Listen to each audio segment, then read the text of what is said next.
Hambone. It's me. This is Mai Tai Happy Hour. We own the internet. We own the World Wide Web. We are here to tell you what's awesome in pop culture and weirdo culture for all you freakazoids.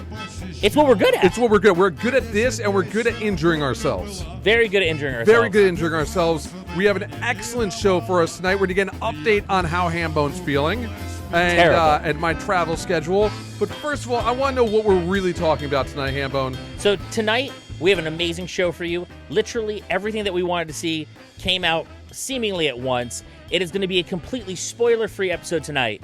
Hambone called me up from the movie theaters, and he goes, I am at Toy Story 4, and they came over, shot Mai Tai Happy Hour last week, and said, I'm going to go see Annabelle now. Same night. So what are we going to talk about tonight? Double Because I don't feature. think you actually went through what we're talking about tonight yet. This would be the longest promo video ever. Yes, you would think. So tonight we're going to talk about Spider-Man Far From Home. Just came out in theaters. Stranger Things Season 3 just dropped on July 4th. Annabelle Comes Home. Scary. And Dark also came out on Netflix as well. We're talking about that. Lots of Netflix, lots of great stuff to binge. We binge hard. We binge hard. Nobody binges like you do, though. No one binges like I do. Like, I am amazed at your level of TV and pop culture binging. I don't know how you do it. I'm very impressed. But, I get it. I'm glad that you take the bullet for us. I am a pop culture sponge. I just soak it all This in. is why you need this show. Mostly late at night. By myself. Because seriously, in the past, you just watch shit, but you had no way to really tell. Because you see more than most of your friends see. I have no outlet. I also have no children, no wife or girlfriend. I live alone. That's how it's done, y'all. Time management. See, I can get about 2 episodes of a show every night before Allison passes out. So it makes it very. And she likes the same exact stuff I like for the most part. So you have to actually watch at I got to her be a pace. good husband. You are a good husband. It's tough. So, like Lost, she really wants to see. Not Lost, Dark. Why did I confuse that? Even though there is some similarities. We'll get to that. And Stranger Things she wants to see. So she should. We have to knock out Stranger Things first, and then we make our way over to Dark. We're going to have a good show tonight. I'm excited. First of all, I think we need an update on how you're feeling. Oh, I feel like I can't smashed assholes. I heard that we magically found out you do have 3 pinched nerves. Not 1, not 2, 3 pinched nerves. So, fun fact, on a previous episode, we did talk about how I have a bulging disc in my L4, a bulging disc and spinal stenosis in my L5. Last week, I went for a nerve test to figure out what's going on with some of the other things that are happening with me, and I found out that I have a pinched nerve in C4, C5, and C6. Yeah, I don't know what any of this means. As well as arthritis on top and on the bottom. It sounds absolutely terrible. Absolutely terrible. Sucky. You look like you're in pain all the time. I am. I feel for you. It happens. I mean, I'm just tired, but that's nowhere near as bad as where you are. Yeah. It's a different kind of tired. Different kind of tired. But you know what makes the pain go away? What? A cocktail. It certainly does. So give us this week's cocktail, Hambone. So this week's cocktail comes at us via the Google machine. And I wanted to go with a thematic cocktail because we are talking about Stranger Things tonight. So this drink is called the 11. Now, this drink is a drink that includes... Did you make this? No, I did not. I went on the Google machine. Is it a Stranger Things themed? It is. Oh, all right. I was I typed in Stranger Things themed cocktails and boom. I'm proud of you. Go ahead. Let's the 11. do it. I learned how to use the internet. So this drink is pretty cool. It's a whiskey-based drink. Now, this is similar to like a Pisco Sour. Except it's a little more breakfasty. So you're going to take 2 ounces of whiskey. I would recommend for something like this, something like a Jack Daniels. 1.5 ounces of egg whites. That's right, folks. Egg whites. Not just for breakfast anymore. 1 ounce of freshly squeezed lemon juice. 3/4 of an ounce of maple syrup. 2 to 3 dashes of bitters. Now, what you're going to do is you're going to take the egg and the whiskey. First, you're going to put it in a shaker with no ice, and you're going to shake it for about 20 to 30 seconds until it froths. Then you're going to add in the other ingredients and shake it again so it all mixes together nice.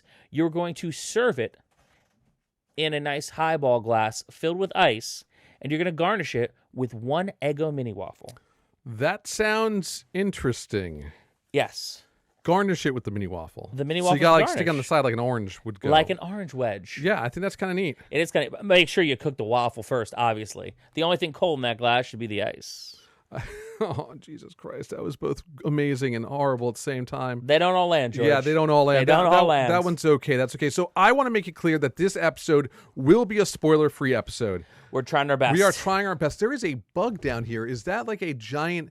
that is either a lightning bug or that is Mothra?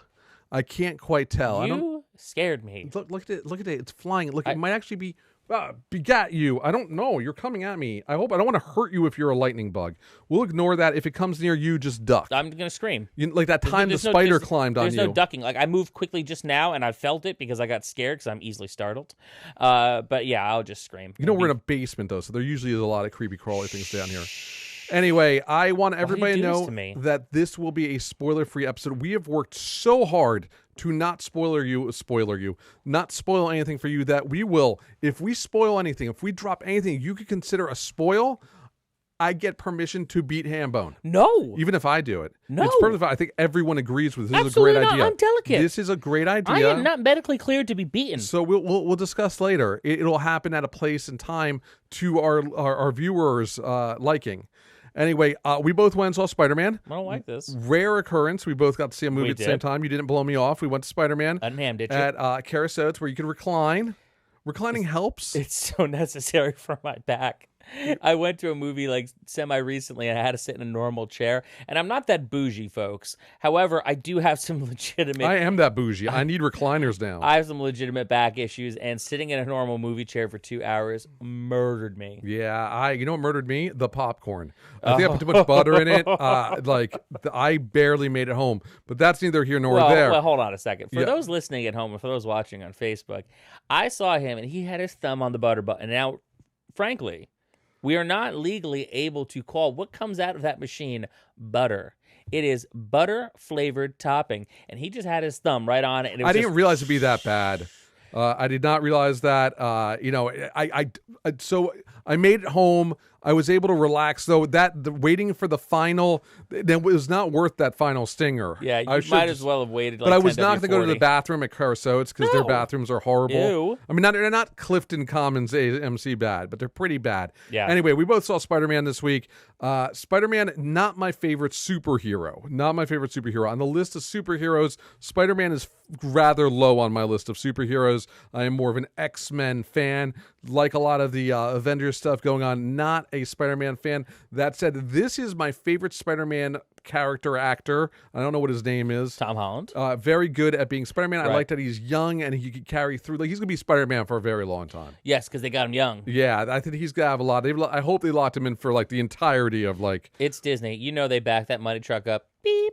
Beep, beep. This is the story of, this is post Endgame, so it's almost an epilogue to Endgame. If you haven't seen Endgame, you really should see it before seeing Spider-Man, because they really do spoil Endgame in the first 5 minutes. Yeah, and no, first 30 seconds. They don't even spoil it. They almost answer all the questions you had that you were wondering about, like all those things you were saying, like, well, did they age while they were away? Did they when they pulled the leftovers thing? How did they age? Are they still the same age? Are the kids in their class 5 years older, or are they the same age? All that's answered in the first minute of Spider-Man, indeed, which was done very well. So, was that a spoiler? I'm going to go with no, not for my own safety. Okay. But because at this point, if you haven't seen Endgame, it's on you guys. Anyway, Spider-Man done very well. This is the tale of Peter Parker coming to the terms that he's one of the last Avengers left. And we can spoil Endgame. At this point, we already did, so it doesn't matter. And he is just traipsing through Europe on a school trip, and hilarity ensues. It really does. And it takes one of my favorite Spider-Man characters and launches him into the spotlight, Mysterio. I've always loved Mysterio. And there are things that I've always wanted to see Mysterio do in a movie that I thank my lucky stars that it took them this long to put Mysterio in the movie, because up until now, there is no possible way on God's green earth they could have put Mysterio in a movie without effing him up. So Mysterio's one of the lamest characters ever. He's disagree. such a lame villain. He's got a big bubble on his head. I will say this though, Jake Gyllenhaal did a great job as this horrible, this terrible villain. I thought it was very well done. I always thought Mysterio had like weird like poxes not poxes he vexes, like he has like, But, like, hexes and spores curses that and like make spores. you right? Isn't Yeah. that what he does? Does he have some mist or something? Yeah, he did have the mist in this. There was no mist. What was that green shit he was blasting? It was misty. I thought it was just like power attack. It doesn't matter. It's all like he creates illusions. It's very well done. I really enjoyed Jake. All the acting in this movie was great. Samuel L. Jackson is finally like returned to form. Finally. Main character in this. I thought they told a great Spider-Man tale. I think they sold a fantastic Spider-Man tale. I will say that this is one of my favorite Spider-Man movies. The options are slim. It's slim pickings, but It's really the last one in the cartoon. Yeah, this one, Into the Spider-Verse. And Spider-Man 2. Yeah, but so if I had to go like top Spider-Man movies, I would go this, I would go Into the Spider-Verse, this, Homecoming, Spider-Man 2. Yeah, I mean that's I think typical of most superhero fans. Right. That's what they would list. Into the Spider-Verse is still the best Spider-Man movie ever made. I like it. I thought Into the Spider-Verse got a little corny in that final act where it goes all wonky. I like this a little more than that. I really love Homecoming. I think it's fantastic. I really think if you haven't given this new Spider-Man a chance, it's worth it. My kid loves Spider-Man, so I can't wait to show him it. He just loves Spider-Man. It's his favorite. Yeah. And he loves Into the Spider-Verse. I think this is not necessarily a launching off point for the next half. Again, I think epilogue to the last. I think epilogue is the right word because remember our discussion where we talked about Iron Man. So Iron Man 2 was literally just a filler movie to get them to the Avengers, to get them to that next chapter. This really does feel like an epilogue for this phase of the Marvel Cinematic Universe. It actually feels like an epilogue for the first 3 phases of the Marvel Cinematic Universe. Like the story is finally completely told with this movie. I do understand the criticism that I've encountered when I talk to people about Marvel Cinematic movies, where there is a very specific formula to Marvel Cinematic Universe movies from, I would say, The Winter Soldier on. And this, or actually maybe even Civil War. I disagree with you. I don't know, man. I don't think they're formulaic. It very formulaic. It hits every single beat that you'd expect this movie to hit, and it does it at almost the exact same time it does in other movies. And I'm not diminishing Far From Home because I think it's a fantastic movie. I am so stoked on this movie. However, you can kind of, after seeing so many Marvel movies, you're like, all right, you kind of know where it's going to go. I mean, he survives, so there's that. But Well, he gets the girl. He kind of does. I mean, I don't know. I don't think there's a formula to the Marvel movies. There's not always like the chick that they're trying to go. Like movies are way more formulaic in the DC universe than the Marvel universe. No, that's not formulaic. That's bad. There's a difference. I just wanted to hear you say it, Hambone. Oh, it's bad. The DC cinematic movies are sucky. Yeah, They suck. Was there anything about this movie that could have made it better for you? No.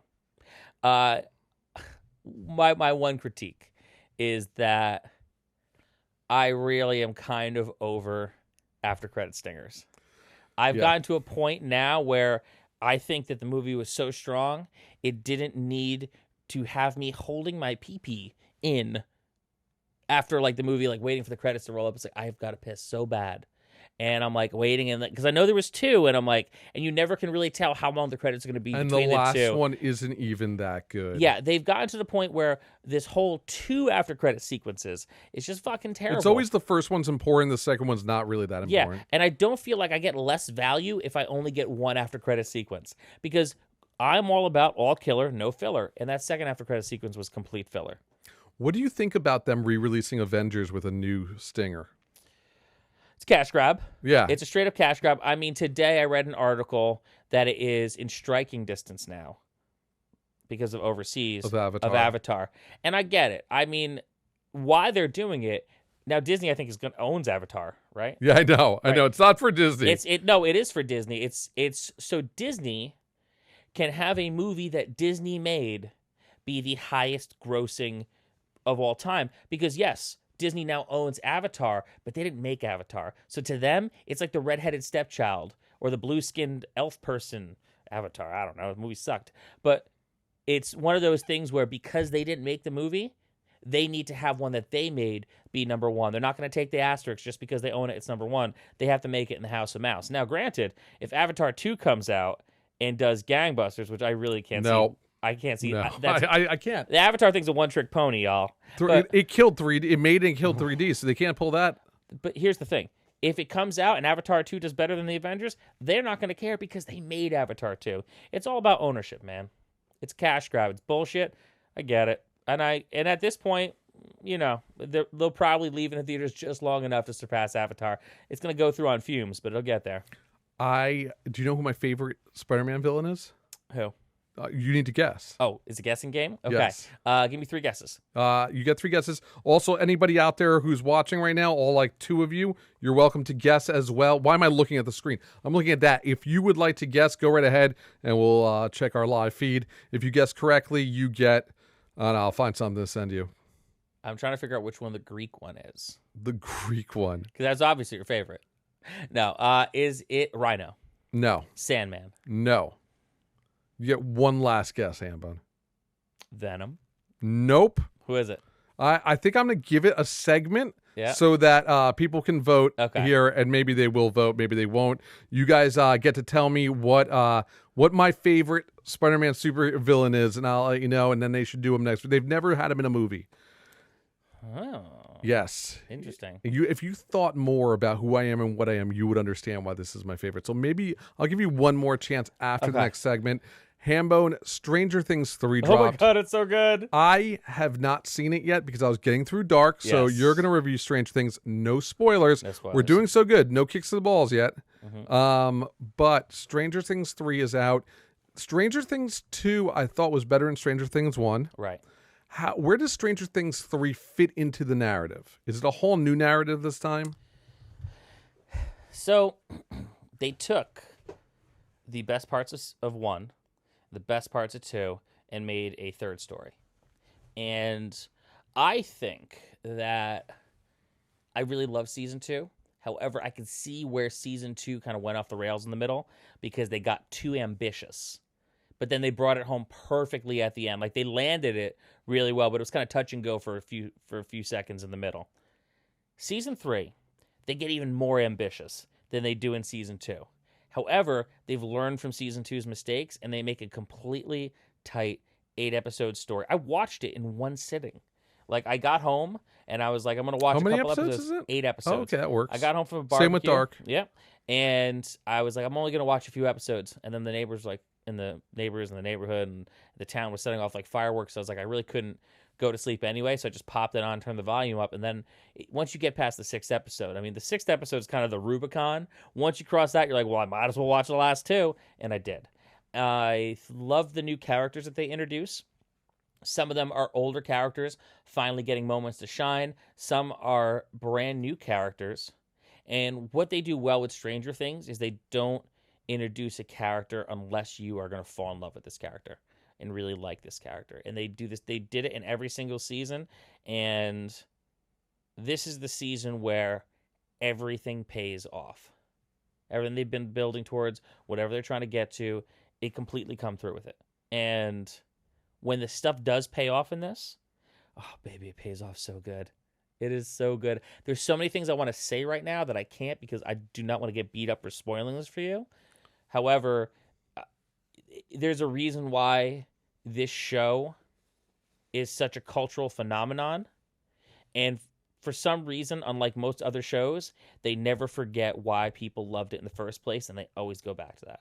Really? Yeah, it's unreal how good this season is. Will there be a 4th season? Don't know. And you know what? Every season that they do, there's always a point where if they ended it after season 1, you would have been like, cool, I'm good with it. I'm fine with it. If they ended it after season 2, you'd have been like, you know what? I'm cool with it. I'm fine with it. It's the same thing with season 3. They do it to a point where if this is it, you're 100% good with it, completely satisfied with your experience, and you're going to want to go back and watch from the beginning. Awesome. I love Stranger Things. I love the, I love the 80s. I love them going back there without making it too corny. Do they do a good job this time not ham fisting the 80s references into the TV show? They've always done a great job with that. They've always been head and shoulders above the rest of shows that include like 80s or 90s things. Like everything goes where it's supposed to go. Like even to the point where, and this is not a spoiler, they go to the mall and they actually, it was in all like the trailers and the ads and stuff. The mall is like a spot on mall from the 80s and it's super cool. Everything is like spot on. When they play music and it's 80s music, they play just enough just to set the mood without becoming overbearing. So they know what the balance is and they know how to walk that line and they do it really well. Season 2, I will say, of the 3 seasons, is definitely the weakest season. Really? Yeah. And it's still a fantastic season, but it's the weakest of the 3, hands down. This is something special. What, I guess, will be the lasting legacy of Stranger Things?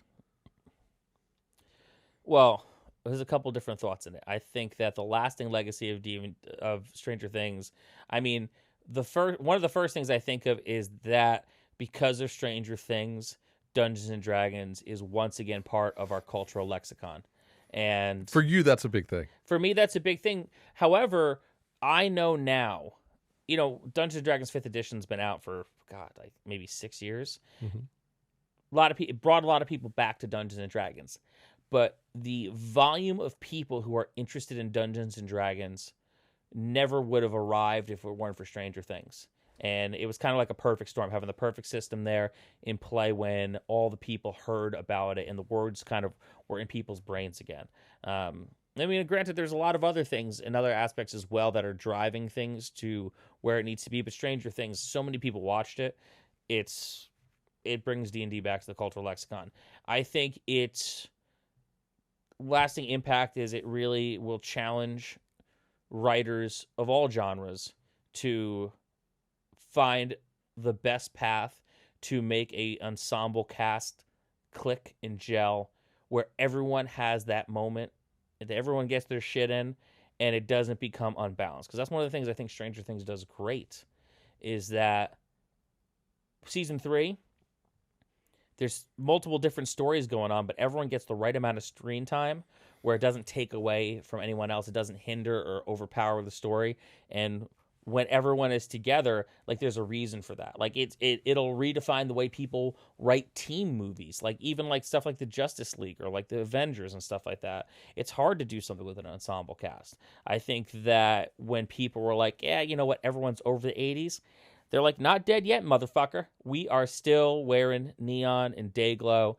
And for us, everyone is psyched on the new Jim Hopper look, which is the Hawaiian shirts and jeans. I am so baffled. Which, like, I've been doing this for 10 years now. Forever. This is the George Coronius look. Yeah, not the Hopper. Yeah. The bungalow. Yeah, this is how it goes. This is how everyone should dress. We will do a fashion show one day, show people what it's really about. I'm like, man, people are probably like flocking to stores right now to get the super. Yeah, I know. And I'm like, I got like 32 ready to go Hawaiian and Aloha style shirts just chilling in my closet. Yeah, I don't get it, but I appreciate it. At least people don't think I'm a weirdo anymore. Yeah. I've been trying to bring Aloha Shirt Fridays to Verizon for ages. Slowly it's catching on, but it's taking a while. Maybe this will help speed it up. Yeah, and probably dudes with mustaches as well. I think that's coming next. Do you recommend Stranger Things? 100%. Awesome. I recommend that if you have not watched it yet, don't jump into season 3. Just go back to season 1. You are going to enjoy it. All said and done, it is 25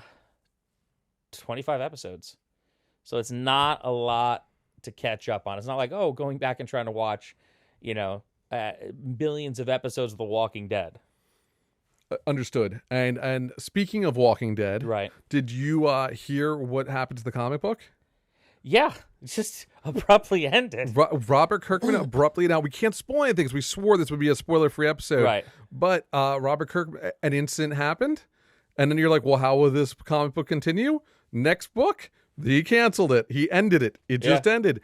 I think that is the most ballsy move ever. Oh, yeah. Like, did you know they did? So, if you that don't know, Walking Dead, the comic book, Just ended. It just ended on their own accord without telling anybody. They literally, to keep this secret, they sent fake mock-ups and covers to comic books for those, like, previews guides. For the next issues. So you could buy your, you can get ready to order those issues. They actually sent fake mock-ups of covers of what it will look like to kind of shock and awe. Yeah. And I think it's impressive. The biggest thing, though, that I think is interesting, I forgot where I read it, I think maybe Thrillist today, is that based on where they are on the TV show and where the comic book ended, they only have maybe 2 seasons left. Yeah, tops. To finish off the book. The challenge there is not only do they have the show, which could go to 2 more seasons, but they have a new spinoff coming, a series of movies coming, and a current spinoff, which is just filler. It's too much Walking Dead. So I don't know how this works. Yeah, I think enough with the universes, guys. Like, I think we're good. Especially when the writer and the creator says he felt that if he continued the comic book, he would just be writing filler. And I appreciate that. I really do appreciate that because, you got to know when to quit and not to just cash the check. That said, I can't imagine because, he didn't quit while he was ahead. It was like 193 issues. Yeah. And I can't imagine what it's like to be a diehard Walking Dead fan who's been collecting the comics since the beginning, or like fell in love with the TV show, went back and bought all the trades and the comics, and you finally go to the comic shop, you got a pull list, and then all of a sudden he's like, yeah, here's like a 2-page op-ed in the back of this issue. We're just done. And like this thing happened. As long as it ends right. So I still collect the hardbacks. So every year they release the last 12 issues of the hardback. I have a lovely collection of 15 books. I think the 16th book is right now scheduled to come out in September. I don't know if it's going to be a full 12 issues. I don't know if he actually was able to end after a 12-issue arc. So I'm curious to see whether I'm going to get an abridged version. I've already pre-ordered it. Yeah. We'll see what actually comes. Or if it's next year.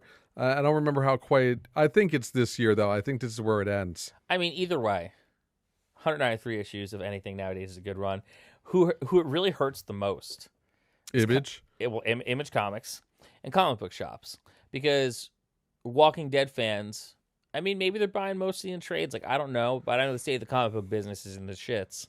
And having a book like The Walking Dead, which is a marquee book, which is a huge crossover success, bringing people to comic shops or bringing people to stores to buy these comics, that's a big blow. I disagree with you. I think most of the people watching the TV show Walking Dead are not reading the comic Walking Dead.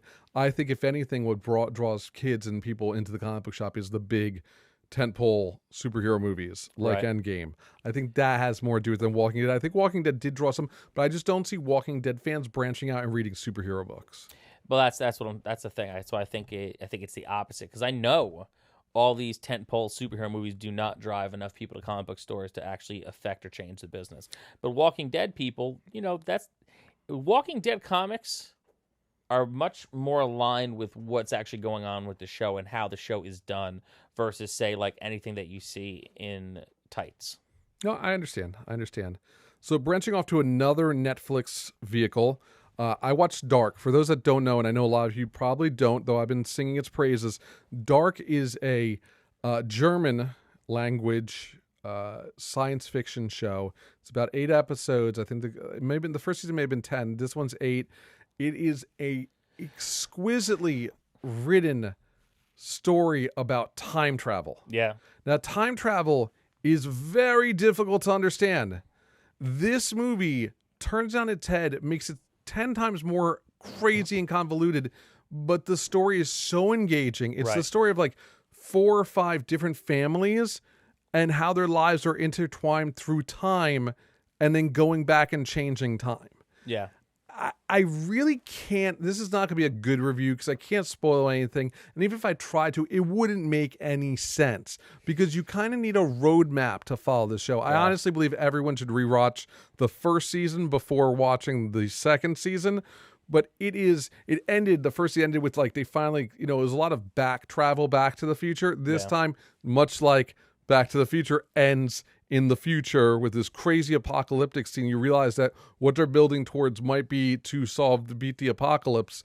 And it is just nuts because this is a normal old like backwoods town in Germany. These are normal people doing things like, you know, falling in love, cheating on their spouses, Right. you know, closeted homosexuals. Like, it's just a lot of just normalcy, and then you throw time travel into the equation. Yeah. And it's great. You saw the first season, right? I loved the first season. The second season's just as good. The only reason why I did not watch the second season, Because Stranger Things came on. Stranger Things came on, and I had to make a choice because it was like, I know, and I 100% agree with you. I know I need to rewatch season 1 before I can rewatch season 2, and I have a limited amount of time. And Stranger Things is a show that you can just watch the third season of. Dark, you really need to go back and at least watch. It's just so. Well, yeah. It's such a. Speaking of webs of storytelling and figuring out who that person is in the past and who he is in the future is amazing. You want to see a very smart science fiction show, this is the one to watch. It's called Dark. It's available right now. They announced a third and final season. They're already taping it before it even came out. That's great. So you know it's going to finish. Yeah. So I don't know if that was a spoiler, but that's good because it ended on a cliffhanger in the first season. It's not a spoiler. Yep. I think that it is the greatest thing when Netflix or Hulu or one of these services, Amazon, is like, hey, this is going to be the final season. Because it makes me more excited to watch it because I know that I'm going to get a little end to the story that I'm enjoying so much. And I also, Dark Season 1, I felt was actually a really good, like, German version of, like, Stranger Things. Agreed. It had before it went into full-on time travel, I felt like it was alternate dimensions. I don't think you really knew it was time travel until the very end. Yeah. But it actually is. It is so well done. I can't say enough about Dark. It does have an alternative track, so you can play in English, but it looks really weird when Germans are doing it in an alternate track. I've been told by many people this is not the movie to watch dubbed. They have a very, very. I only counted one misspelling in the subtitles. I'll watch it dubbed. It's so weird though when you do it dubbed. It's okay. I just go with it. If it helps you binge faster, it helps me get there faster. Like I cannot watch. Like I love Attack on Titan, like one of my favorite cartoons, and if I have to watch it with the American subtitles, the cartoons are different. It's still having to read and watch something versus just like being able to watch it and listen. See, I find it better because you can't get distracted by your phone. No, I mean, I understand that, but for me to be able to churn and burn so much pop culture, I can't. Churn and burn pop culture. That's our new. I can't watch subtitles. Yeah. You saw Annabelle. I did. So so we recorded the last episode on Sunday. We're doing off days from when we normally record this week. George has a hectic travel schedule.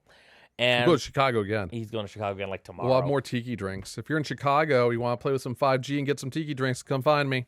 You know where to find him. Hit him up on the Twitter. So our friend Tim was like, hey, do you want to go see Annabelle Comes Home? And I was like, oh, yeah, I'll totally go see Annabelle Comes Home. So because we were shooting on Sunday, I saw Toy Story 4 in the afternoon. And then I went back at night and I saw Annabelle. And then I ended up running into... do you know what Travis Greenway? I do. He says Annabelle came home with him. Oh, no. I think that's just a bad joke, but it hit. It Lock landed. the doors, man. Annabelle's scary. Yeah. Go ahead, Annabelle. Sorry. So I ended up running into the kid who was doing the concessions. And, I mean, of course, he recognizes me because I'm wearing Aloha shirts at all times, and I'm friendly. And he's like, oh, man, how was it? And I was like, yeah, man, scared the shit out of me. And he was like, Toy Story scared the shit out of you? And I'm like, oh, that's right. I saw you twice that day. I go, no, I saw Annabelle. So Annabelle Comes Home is in the universe of The Conjuring. Mm-hmm. It is the doll that was at the beginning of The Conjuring, which sets up Ed and Lorraine Warren, the infamous ghost hunters and paranormal detectives. And what this movie is about is they bring Annabelle home to store it at their house because they have a room.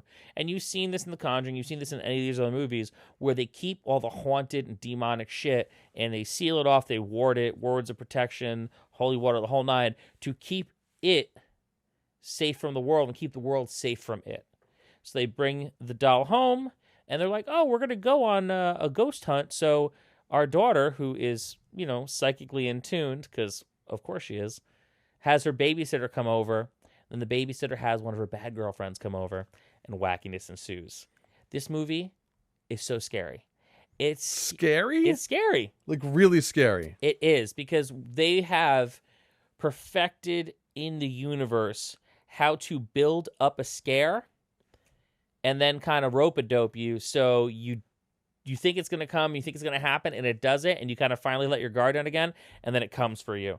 And it's really freaky. It's very much like a lot of, I liken it to a 70s and 80s like haunted house horror movie, where like if the main character is like a little kid, they're not going to kill the little kid, but they're going to make you unless it's Pet Sematary. Unless it's Pet Sematary, they're going to make you earn it to see how she survives. And I liken it in a lot of ways to Poltergeist, but like Poltergeist like turned up to 11. So what made the first Conjuring great was that it felt like a movie from the 70s, made in the 70s, like Texas Chainsaw Massacre. This same thing. No jump scares. Everything was creepy. Everything was kind of like Hereditary, yes, which is also great in that regard. Conjuring 2, I felt, was just a little too... the story didn't grab me. A little too jumpy. Annabelle 1 was pretty bad. Annabelle 2, which was the prequel, was very good. Right. Didn't see the nun. Didn't see the nun either. So what this is the best of both worlds. It's the best of the kind of eeriness that happens in The Conjuring, that real slow burn stuff, and then some jump scare stuff that is worth it because the visuals. Like the one thing I will say about these Conjuring movies, the things that in the universe that James Wan has built, he's got a great eye, and the people who he gets to make these movies keep that aesthetic. Like you would not know to a degree that like James Wan like didn't direct one of these movies, because he hires the right people who kind of like see how he wants it shot to give it that look that like, oh, exactly where you are. And if you're a fan of The Conjuring, you're a fan of The Nun, you're a fan of Annabelle, it is really in the same universe. Like the ghosts are supposed to look the way that all the ghosts look. The demons look the way that all the demons look. Yeah, it was freaky. They have a pretty cool a lot of cool like weird demonic tokens and treasures that kind of do different things that happen in this thing. And there's a point in there where something happens in the beginning, and then towards the end it kind of pays off, and like you're actually saying what you are seeing that's happening in the movie, and then when the character finally realizes it, you're just like, yeah, girl, same. But so you recommend Annabelle? Highly recommend. I'm very, very shocked. Yeah, I mean, I would not recommend any of these other movies except for The Conjuring, but this one's good. Annabelle 2 is good. Yeah, but it's not as good as this one. Like Annabelle 2 was good until the very end because it leads into the first movie. And if you haven't seen the first movie, it's weird. Yeah. But I really, really liked Annabelle 2. I also really The Conjuring. It's one of my favorite horror movies of all time. Right. I will give Annabelle a try, mostly because you said we should. It's really interesting because it... Actually, I can't explain it to you without spoiling it, so I'm not going to say it. So Travis Greenway had a baby on June 27th. Congrats. And named her Annabelle after the movie. Oh, my God. It makes so much more sense now. Okay, all that thing's about locking your doors. Well, lock the doors so the baby doesn't get out. Congrats, man. Cheers. And meanwhile, if you haven't had a chance yet to vote for Blink-182's Enema of the State, the voting is still open. I figured out how to do polls on Facebook. It's really bad. Yeah. So this is how you do it. How? Delete the Facebook app. Okay. Reinstall it. It will work for 5 minutes. You have to very quickly do a poll. And then it goes away again. So you have to delete it every time you do a poll. Yes. Something's wrong, and they haven't bothered to fix it because Facebook.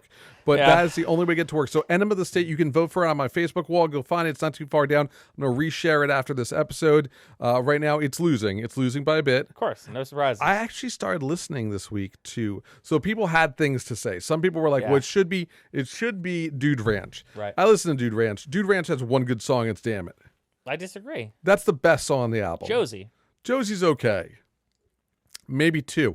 It does not deserve to go in through Enema of the State. It's not as important. Why are you laughing?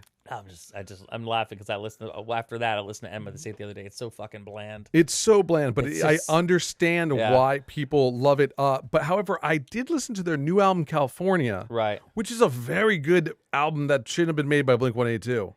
Yeah, it's one of those. Like, It sounds nothing like nothing it's like very them. much like their AFI's like Sing the Sorrow album. Very different. I thought it was a really good album. Yeah. I think you should listen to California by Blink-182 and let me know next week what you think of that album. I probably won't remember, but I will try. So nobody has fessed up that they care who my favorite Spider-Man villain is, which means you have one last chance to let me know who do you think my favorite Spider-Man villain is. Hobgoblin. Hobgoblin.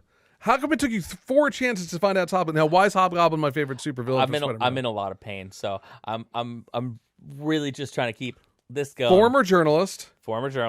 Screwed over by Peter Parker. Yep. Kind of like every other Venom, because I think Venom's a similar one too. Yeah. And he, I think he gets like the wrong story, follows the wrong lead, fails at getting a story, becomes the Hobgoblin, and he rides a Hobgoblin bike thing, a flying bike, and he throws pumpkins. Who's cooler in that? No one. No one. That's my favorite. No one Spider-Man explode. villain. He has that cool mask, the big nose. I'll be very honest with you. Yes. I was only ever hoping that they introduced the Green Goblin to the Spider-Man cinematic universe just so we could eventually get to the Hobgoblin, because the Hobgoblin is so much cooler. Love Hobgoblin. If you guys love Hobgoblin, make it happen. Next Spider-Man movie, we need the Hobgoblin. I do still love Venom. I'm sorry. It's such a great movie. So weird. I'm going to stick up for that movie as long as I can. All right. Anyway, Hambone, I think I need to fire up your songs. I was too busy looking at our pretty faces. Now that we're back on We're the super thing. cute. It's so weird. There we go. Boom, boom, down. I'll do the song so they can't hear it on the thing. You could like your boom, boom, down. Go ahead, Hambone. You can find me on Twitter at Handbreaker. I tweet about Dungeons & Dragons. I tweet about cute animals. And I talk about professional wrestling. You can also find me on Instagram at John Hambone McGuire. That's where all my adventures happen. I'm leaving the house these days. All your so there's adventures. pictures and stuff that happens. You go to the pool, you get sunburned. Only in 2 spots, just here. You look fabulous undressed, by the way. I think sure. Absolutely. I don't know how you have no hair on your body. There's so much hair on my body. It's so strange. Yeah, You're like it's a little oiled up baby boy. It's all gray now, so it's you can't see it. Oh, that's the weird part about me too. Like my upper chest is gray, Yeah. and you can't tell. It looks like I just have weird male pattern baldness. Yeah. Except my tattoos look weird. It's like a gray blanket going on It's up so here. strange. Yeah. It's like I just want to keep me warm, but don't be gray. It's so strange. You can reach me at GLK Creative on Instagram, at GLK Creative on the Twitters. You can find me at cultofgeorge.com. All the old episodes of Mai Tai Happy Hour are at MaiTaiTV.com. Make sure you rate, review, like, and subscribe to our show. Every love you give is a little bit of love that goes into my soul. Not Higgs, because he loves nothing.